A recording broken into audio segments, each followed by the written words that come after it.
Bill Henshaw here again, Constitutional Crisis Channel, and a little subject that initially won't seem to be related a lot to what I do, but I think in some ways it is, and that's the recent occurrence of the Me Too movement. And I have my share of difficulties with that, and I start out by saying, to Minnie Driver, Rose McGowan, and Alyssa Milano, what in the world type of business was it that you thought you were getting into? And here you've waited 15, 20, 30 years to make allegations that simply can't be proven now, even if there were no statute of limitations.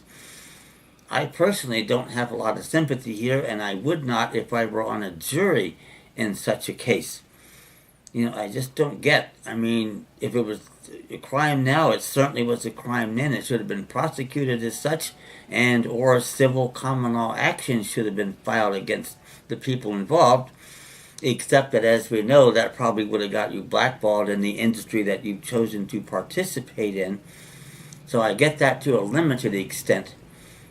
But I think one of the real problems here, like so many businesses these days, it's so insular because of all the licensing that only a few people, have the privilege of getting in there and making movies. And this is a real problem, and this is why you get people that have a lot of power, because there aren't other options where you can go to another filmmaker and make films where you won't be, run into situations like this and abuse like this. If we had more people out there able to make movies who didn't need a license, I think that would improve things more than anything one could say about that.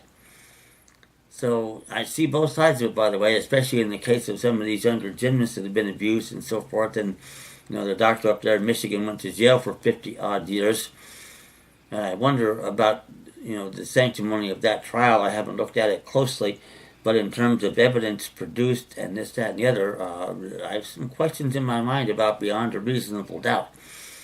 And speaking of that, if you're going to be able to file suit these days, all of you actresses out there I mentioned and other ones, you would have to come up, even in a civil case, with at least clear and convincing evidence, if not more than that, to have a shot at getting a conviction or a win in a civil case.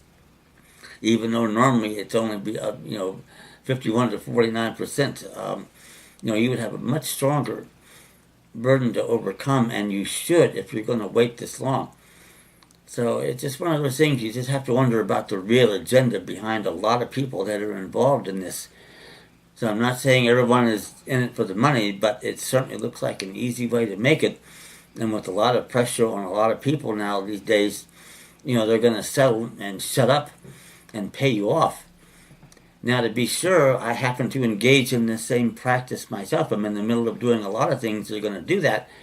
But in my case, I raise serious constitutional issues and violations of rights secured by the Constitution, for which the perpetrators should damn well be ready to pay, and pay. It's exactly what it is I do.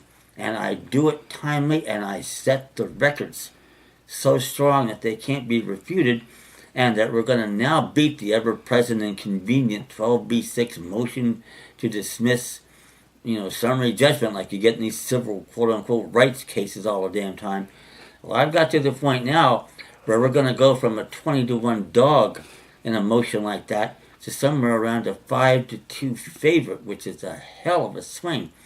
And the cases we lose, the way I do my business, just so you know, I'm going to be filing in federal circuit courts, not circuit courts of appeal. Those are not judicial courts. Federal district courts are not judicial courts, with the possible exception of in the District of Columbia. That's a video for another day. But you do that in the federal circuit court, now you're one step away from the 9-0 farts in Washington, D.C., and you raise constitutional issues that you have a right to present, and they have the duty to decide. Once we start doing this, that's going to change things quicker than about anything I can think, because they're not going to be able to rule against us. I've used their own words and decisions against them over the last 200 years, and unless they're going to admit to the American people we have no constitution, we win. And we start getting wins like this, and perpetrators go to jail. This is what changes the whole business here and helps us get our government back, which is the goal of all of my work, to do that. and to make this a free nation and republic again. That's my hope. I've been all in for 10.5 years to do it. And by the way, those of you who want to check in, I have document packets available at my email, ccaspari@live.com. I've got 3 of them. I have a trial court packet, a appellate packet, and a jury instruction packet that's not even priced since I've never had to use it. And if you get the 2 packets together, trial court and appellate, I'm offering a double your money refund within 60 days if you could disprove any of my 4 major points, which are there's no 14th Amendment, there's no states, there's no right to effective assistance of counsel, and nothing remotely resembling a quorum to do business in either house of Congress. If you can do that, I'd love to hear about it. So check in. I'll give you information on how to acquire those, and we will go from there. Thank you.